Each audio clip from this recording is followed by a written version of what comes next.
Hello friends, welcome to Learner's Planet. Friends, this is our third session for data interpretation workshop. In the last two sessions, we have discussed good number of problems from data interpretation, and in this session, we are going to take some more problems. And once again, I would suggest you have your paper and pen ready with you. Just see the problem, pause the session, and try the problem on your own. Then match your answer and solution with mine. Okay, so this way you can practice in better manner. So let's begin this session. Now friends, let's take this first set of questions. Here, the graph below depicts figures in rupees crore of different variables in a company for the period 97-98 to 2003-2004. Refer to the right hand side scale only for the depreciation cost and the net profit. And here operating profit is sales minus operating cost, operating efficiency, profit before tax is given, and net profit, the formula is given, right? Now here we have sales, operating cost, interest amount, depreciation cost, and net profit. And right hand side scale for depreciation cost and net profit. So this side we will be using to calculate depreciation cost and net profit, and remaining sales, operating cost, interest, and yeah, for these three we'll be using this side. Okay, so let's take the first question. Now the first question is, in 2002-2003, what percentage of PBT was paid as tax? So PBT can be calculated as operating profit minus interest minus depreciation. Now operating profit here is sales minus operating cost. So precisely what we have to do, sales minus operating cost minus interest minus depreciation. Now depreciation and net profit to be seen from the right hand side. So in 2002-2003, sales is what? To be seen from the left hand side, sales is this blue one, so that's around 650. Okay, 650. So sales is 650. Then we have to see operating cost, that is the red line, so that's around we can say 340. I just write over here, sales is 650 minus operating cost 340. Then we want interest, this green line 2002-2003, that's something around 70. Then we want depreciation to be seen from the right hand side. So depreciation, this purple line, from right hand side we have to see, so that's around 30. Okay, while we are having this sort of graphs, we are just seeing the bottom point of this to read the data, right? I'm just taking the bottom point. Okay, just be clear about it, this point. Okay, so this is the profit before tax. So 650 minus 340, that's 310 minus 100, that's 210. That is the profit before tax, right? Now net profit is given to us as we have to see it from the right hand side, that's blue line. So net profit is actually 150. Now net profit, tax can be calculated, that is profit before tax minus net profit, right? So PBT is 210 and net profit is given to us as 150. So 210 minus 150, that is 60, right? So 60 from 210, right? What percentage of PBT? So 60 is the tax and this is the PBT into 100 that we have to calculate. So 200 by 7. So that's 100 by 7 is something around 14%. So 200 by 7 is something around 28-29%. So that's this. Okay, I hope you are getting it. Now, in which year was the operating efficiency the highest? Operating efficiency is given to us as operating profit out of sales into 100, and operating profit we know that sales minus operating cost, right? So maximum operating profit will provide maximum operating efficiency, right? Now for maximum operating profit, sales minus operating cost should be maximum. That means maximum gap between sales and operating cost, right? Now if we observe from this graph, this blue line is for sales and this red line is for operating cost. So we can see the maximum difference between these two, sales and operating cost, is in this year 2000 to 2003. This gap is maximum, right? So if this gap is maximum, that means sales minus operating cost, it will produce a higher positive value. So if operating profit is higher, then operating efficiency will be highest. So maximum gap will produce maximum efficiency. Okay, so that is in the year 2000 to 2003. Okay, I hope you are getting it. Now, what are the average sales for the period 97-98 to 2003? 4. Okay, sales, that means we have to take this line. Now, what we do is we can assume the average to be 550 because it seems this must be around 550. So I assume it to be 50. Then we see the deviation. Now, from 550, this says the first data is minus 50, right? Minus 50, then this seems to be minus 40, then it is minus 30, this to be 0 because that's around 550. So then this is,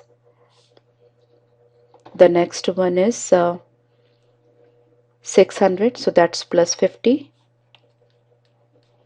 Then this is 650, that means it is plus 100, and then it is 150, right? So we have calculated the deviation from 550, right?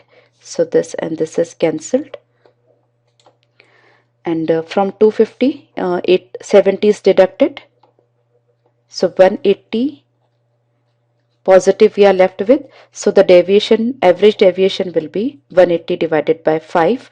So deviation will be that means deviation is positive, that means average is more than 550, right? So among the option, this cannot be, this cannot be, and 680 is quite far, so it must be, because 180 divided by 5 something around 3540, right? Exactly it is 36, so that's 550 plus 36, that you can see around 586. Okay, so the 580 will be the average.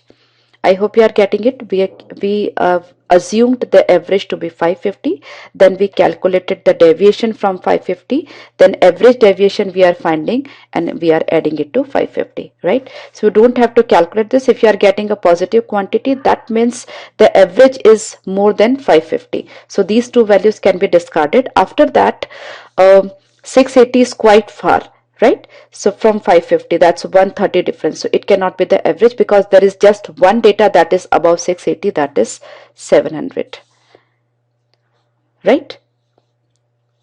This one. Okay, so that's discarded, so we are left with 580. I hope you are getting it. Now in this question, in 2003-2004, the net profit declined in spite of an increase in sales due to greater proportion, as a proportion of sales we have to see, of which one of the following. Now in 2003-04 we can see over here, that's this, that's a decrease in net profit, right? This net profit is blue line, so that is a huge decrease from 2002 to 3 to 3 4, right? That decrease we can see, and simultaneously we can see the increase in sales, that is this, right? So in spite of increase in sales, the profit is coming down, right? The net profit is coming down. So which one of the following factor is responsible, right? Now we have 4 options: operating cost, interest, depreciation, and tax, right? Now we see operating cost first of all. So operating cost, from this point to this point, that we can see that's a steep increase, right? So if operating cost increases, obviously net profit will be decreasing, right? Because operating cost is increasing, that means sales minus operating cost value will be decreased, and if this value will be decreased, net profit will be decreased, right? Obviously if cost is increased, profit will be decreased, right? That's a common sense also, right? So operating cost is one of the factor. Now major factor we have to find out. Now we see interest. Interest is this green line. So There is an increase in interest also, but that slope of this line is quite less than a slope of this line that can be seen from this point. Okay, so very less, right? So among these two, operating cost plays major role in this declination. Then we see depreciation. Again, depreciation, this purple line, that yes, even depreciation has increased. After that, tax depends upon profit before tax and net profit only. So the major factor that is playing role over here is the operating cost, because there is a huge, or we can say uh, great increase in operating cost from 2003 to 4, right? So this will be the correct choice. Okay, among these four. Now see this question. Which of the following statements is are not true? Sales and PBT follow the same increasing and decreasing trend. Now we can see the graph of sales first of all. So this blue line, so that is yes, it is always following an increasing trend. And in case of PBT, that is profit before tax, we need to see the operating cost. As in the previous question, we have just discussed that operating cost has been increased in case of this from this year 2000 to 2003. From this year to this year, the increasing operating cost has increased. If operating cost is increasing, that means net profit is decreasing, right? Or we can say profit before tax will also decrease. So sales is increasing, but net profit, or we can say profit before tax, will be decreasing, right? Because of increase in operating cost, right? So this statement is not true, that sales and PBT follow the same increasing and decreasing trend. It's not true. Getting my point? We have just discussed that operating cost has increased from this year to this year. Because of that, net profit or profit before tax, both of them will be decreased. Okay, so this is not true. After that, operating efficiency is the lowest in 2003 2004. Now let's see, operating efficiency is operating profit by sales into 100. That means operating profit must be maximum, and operating profit will be more when sales and operating cost difference will be more. That means we need to find out the bigger gap between sales and operating cost, right? So in 2003-4, if we see the difference between sales and operating cost, that is blue line, and this red line, this is this, right? So this difference is big, right? If this difference is big, we see the difference, this difference in other years as well. This difference is we can see very less in year 98-99, right? That means difference between sales and operating cost is minimum in this year, seems to be minimum. Over here it seems to be same, but yes, 98 and 99, or maybe 99 2000, here the difference between sales and operating cost is minimum in these 2 years. So if sales and operating cost difference is less, then operating profit will be less. If operating profit is less, then operating efficiency will be less. So definitely operating profit operating efficiency will be less in any of these two cases, 98-99 or 99-2000, right? That we don't have to calculate. The only thing is it is not there in year 2003-2004, because here the operating efficiency will be more, because the difference between sales and operating cost is more. If difference between sales and operating cost is more, then operating profit will be more. If operating profit is more, then operating efficiency will be more, right? So 2003-2004 is not the correct year in which operating efficiency is lowest. Okay, now we see this one. Interest as a percentage of sales is the greatest in 99-2000. Now we can see the graph of interest, that's this, and graph of sales, that is this. See, after this point we can see there is this difference between sales and interest is increasing, right? It's a huge gap we can see, right? So if interest as a percentage of sales is more, then precisely we have to find out the ratio of interest to sales, right? More the ratio, more will be the percentage, right? So when the ratio will be more, when the difference between interest and sales will be less, right? Then only the interest and sales ratio will be more, right?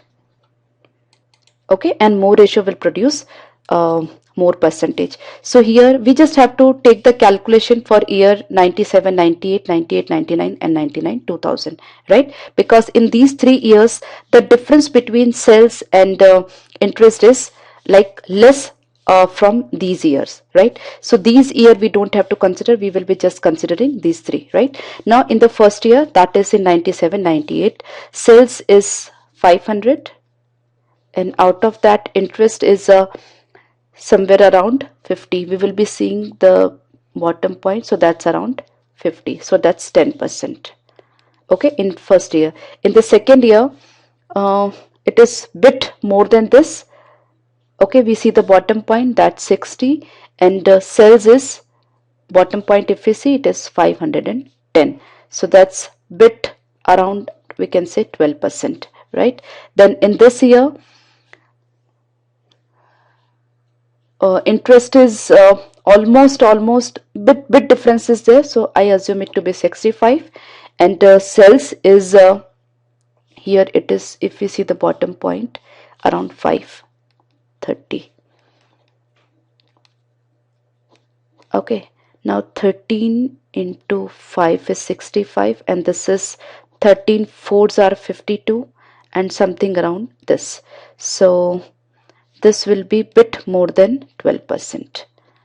Okay, so 99, 2000, definitely interest as a percentage of sales is the greatest, right? Because interest sales ratio is the biggest over here. Okay, and I just repeat, since there is a huge difference between the graph, we can see this gap is much more than is in these 4 years than this 3 years, right? So do not calculate further, because they will produce less percentage, they will produce less ratio of interest to sales. Okay, so this statement 3 is correct. So these two statements are wrong, that means your answer is this. Okay, only this question was bit calculative, remaining all the 4 questions were really very easy, not at all time consuming, right? Now let's see this set of question. Here wheat demand and supply in US, and here we are having rice demand and supply in US, right? So both the data are given over here, and both of them are in 1000 tons, right? So this data, that's the left hand side data, is in 1000 tons. I just write in 1000 tons. Okay. Now for convenience, what we can do is we can fill up the values of demand and supply, both of them, for wheat as well as rice, right? So first of all, we have wheat demand, that is this red line. I just see that's around, it is 172. Then this is around below 195, that's 190. Then this must be somewhere around 215. Then this must be 230. Then this must be exactly 245. Then this 260. Then bit more than this 265, and then this 275, right? Similarly, we see wheat supply. So start from this point, it's 145, then this is 165, then it is 190, both of them are same. Then this is 210, then this 250, then this 280, then we have this 295 exactly, then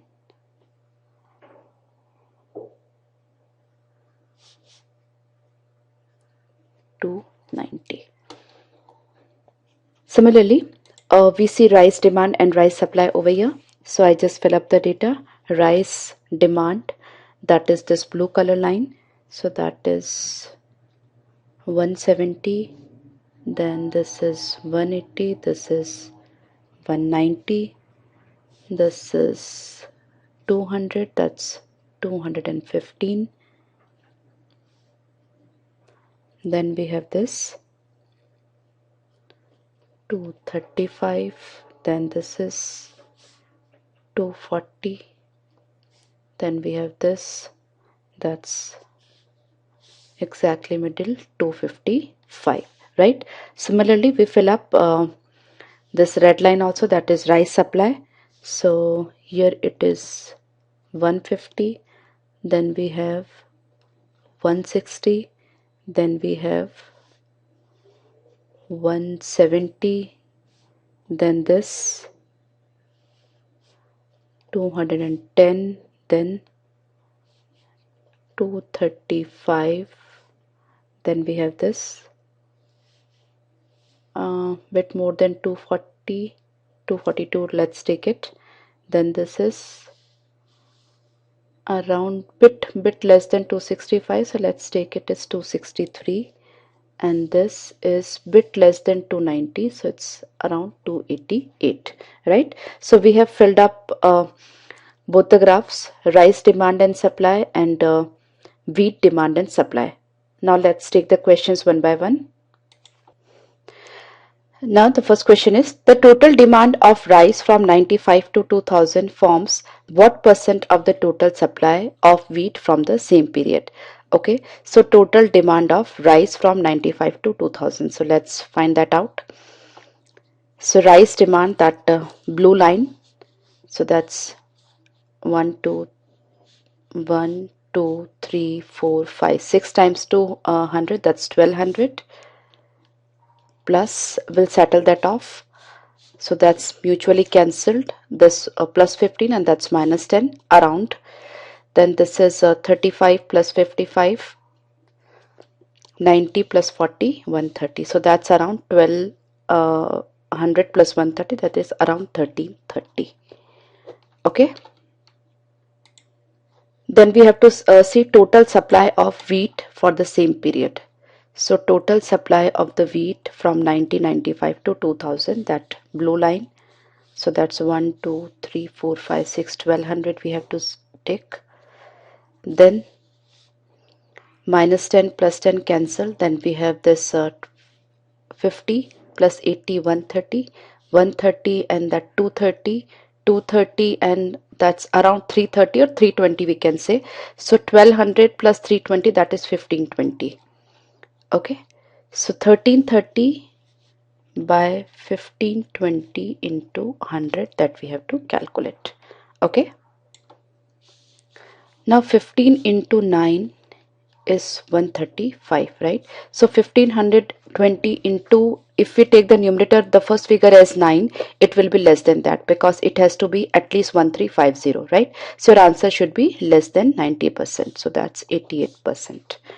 Okay, and other options are quite far, so bit approximation we have done, that will be that will not put any impact on our answer. Okay, so 88% is the correct answer.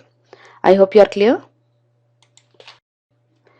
Now the demand, which of the following statements is that true? We have to see. The demand for wheat in the given period is greater than supply.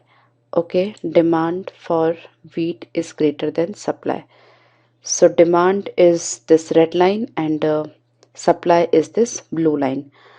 Okay, after this point, this blue line is moving ahead of demand. That means after year 1997 we can say supply is more than demand. Now what we can do, we see the positive difference from demand to supply, and let's see what we get. So 170 to 145, demand is 25 more. Similarly here it is 25 more. Similarly here it is 25 more. Here it is 20 more. Then here it is 5 less. Then here it is 20 less. Then here it is 10 less, and then here it is 15 less. Okay, so 25, 25, 15, and then 35. Yes, so we are getting a positive answer. That means demand of wheat is more than supply, right? So that's correct. Okay, similarly the supply of rice in the given period is greater than demand. So what we do is we find out the supply and demand difference for rice. Now just be careful whether you are deducting from deducting supply from demand or demand from supply, that you have to see. Okay, now I'm deducting the supply of rice is greater. That means what I do is I take supply minus demand, right?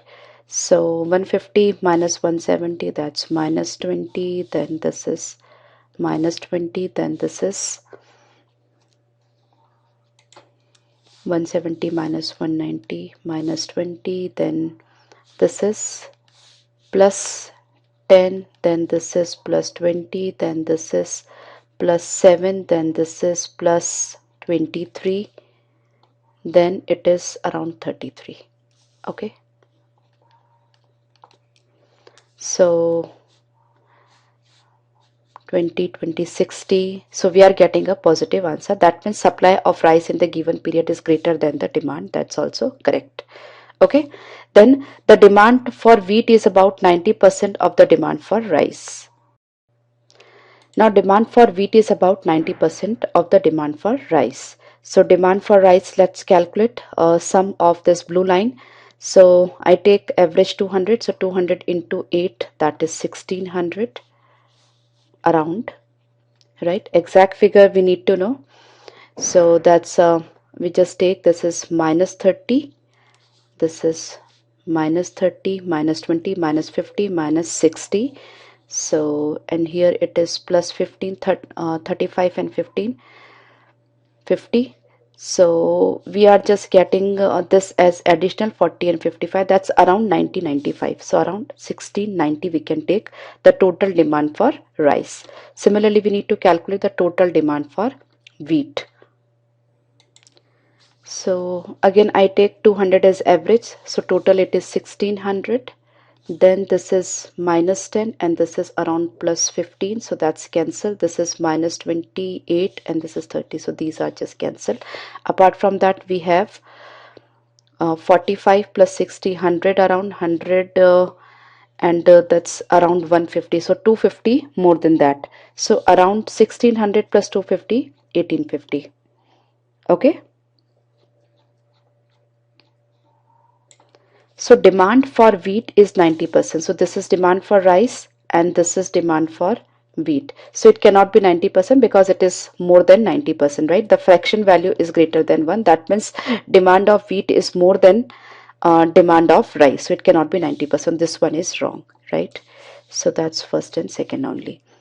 I hope you are getting it. The difference between the total demand and supply of rice forms what percent of the corresponding difference of wheat?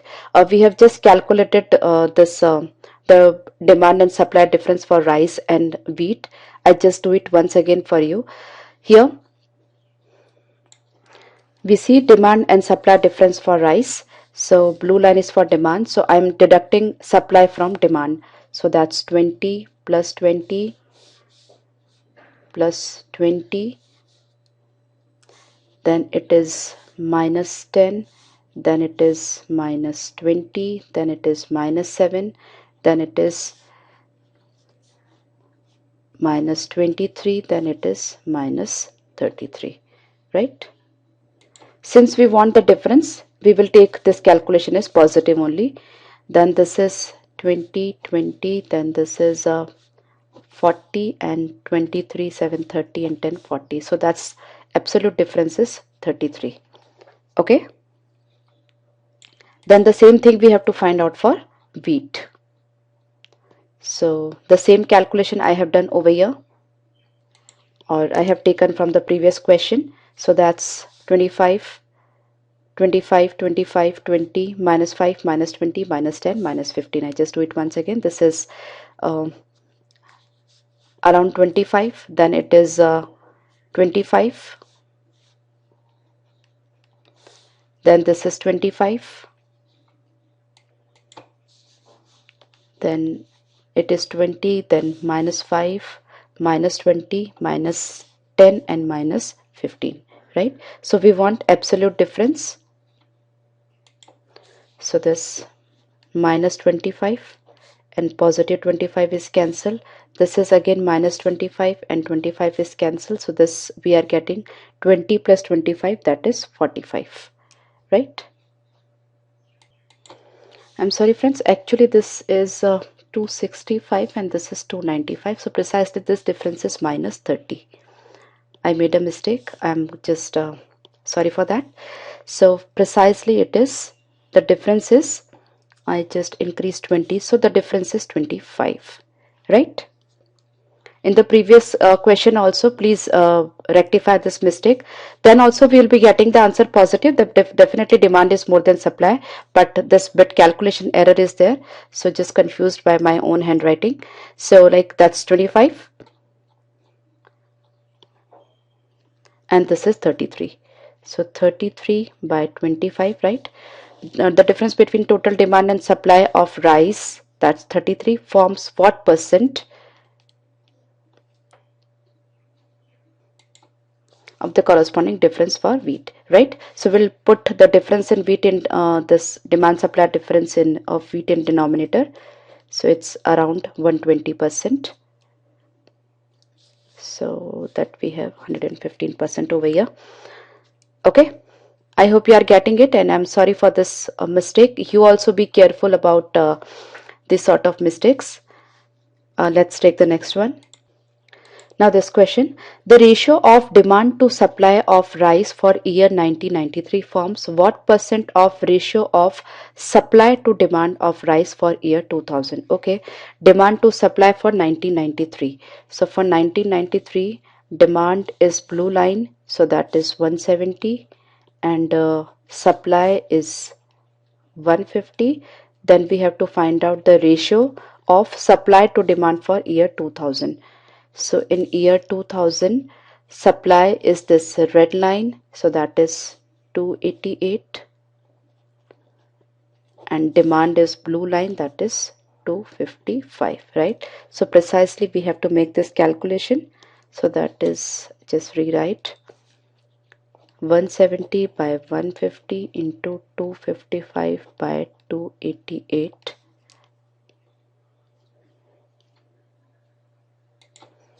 into 100. Let's calculate this. Here I'm just removing this 0. I put this 0 and this 0.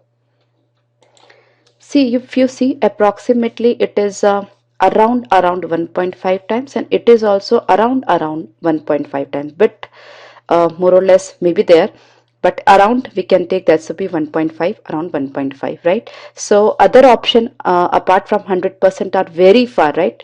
Positive side very far, negative side very far, right? So be assured your answer will be 100%. Okay, so the quite an interesting set. Let's take the next set. Now let's take this set of questions. The following table shows the production capacity and production of garments and accessories by ABC in the month of January 2005. Production of casuals amounted to 80% of its normal capacity. Total production was 48,000 units. The normal production capacity of accessories accounted for 40% of the total normal production capacity. Apart from that, production can be more than normal production capacity. Now some calculations have been given, and some of the missing calculations we have to find. Now the first thing is the normal this production of casuals amounted to 80% of its normal capacity. Production of casuals amounted to 80% of its normal capacity. Now casuals normal capacity is 30,000. That means 80% of 30,000, that is 24,000, is the production of casuals. Okay. Next thing is total production is 48,000. That means formals plus casuals is 48,000. Now casuals production is 24,000. That means formal production is also 24,000. So these two combine 48,000. Okay. Next is the normal production capacity of accessories accounted for 40% of total normal production capacity, right? The normal production capacity of accessories is accounted for 40% of total normal production capacity. So total normal production capacity is 20,000 plus 30,000, that is 50,000, right? So capacity of accessories is what? 40% of total normal production capacity. So 40% of 50,000, that is 20,000. So total accessories 10,000, normal production capacity. So 10,000 is over here. That means the remaining 10,000 will be over here. Now we fill up the missing part. The total formals, shirts plus trousers plus accessories must be 20,000. So this is 10,000, 8,000. That means this is 2,000. Similarly, casuals 30,000. So this is 12, this is 10, 22, and this must be 8,000. Similarly, production total is 24,000. So this is 10,000, 5,000, 15. That means this must be 9,000. That means formal accessory production, right? Then total casual production is 24,000. So this is 8, this is 9, 17, and this must be 7,000, right? So we have filled up the table. Now let's take the questions one by one. Now let's try this first question. Production of formal shirts was how many times more than the production capacity of formal shirts? Okay, so production of formal shirts is 5,000 and production capacity is 2,000. So that is 2.5 times, right? So that's this. Simple. Now production expressed as a percentage of capacity is least 4. Okay, so we have to find out precisely the ratio of production to its capacity. Formal accessories, so that's 9,000 by 10,000, so that's 90%. Casual trousers, so that is 7 by 8. Casual shirts, that is, casual shirt, that is 8 by 12. Casual accessories, that is 9 by 10, right? So least is 8 by 12, that is casual shirts. Okay, pretty simple. The capacity utilization of formals exceeds that of casuals by how many percentage units? Capacity utilization is defined as production expressed as a percentage of capacity. Now quite simple. So capacity utilization in case of formals is 24 by 20, that is 120%. And capacity utilization in case of casuals is 24 by 30. 6 4s are 6 5s are, that means 4 by 5, that means 80%. So difference is 40, right? Pretty simple. Now shirts accounted for what percentage of the total production approximately? So total production that we already know, that's 48,000. So 48,000, and shirts is 8,000 plus 5,000, 13,000. So 13 out of 48 into 100. So it is bit more than 2, bit more than, so 13 into 2, 26, so bit more than 26, that is 27%. Okay.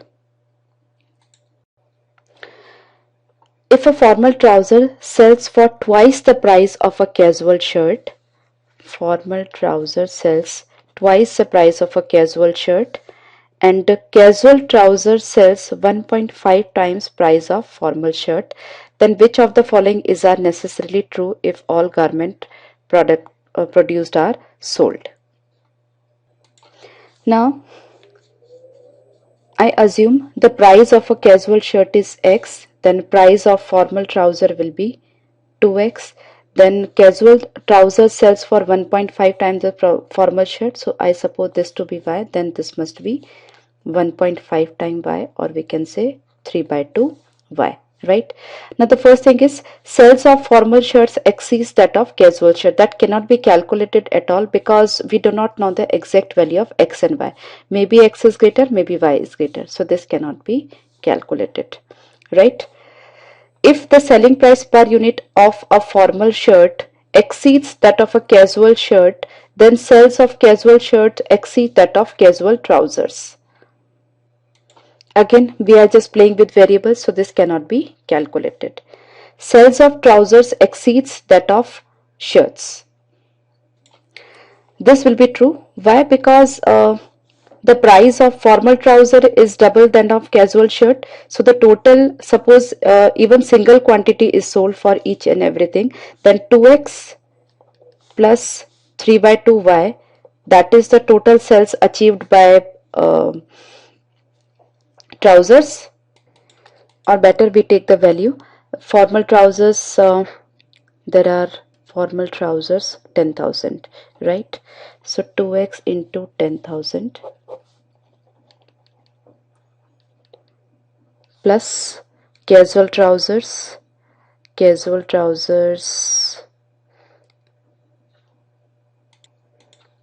that is 7,000, so 3 by 2 y into 7,000. Then formal shirts 5,000, so the price will be 5,000 y. Then casual shirt, that is casual shirt 8,000 x, right? Now this calculation is more than this calculation, whatever is the value of x and y, right? So sales of trouser exceeds that of shirts, that is true. Okay, so only third is the correct option, that means this, right? So that was pretty interesting set. In the next session we are going to take some more problems from data interpretation. Do revise this session and the previous ones, and let's get ready for the next one. Bye bye.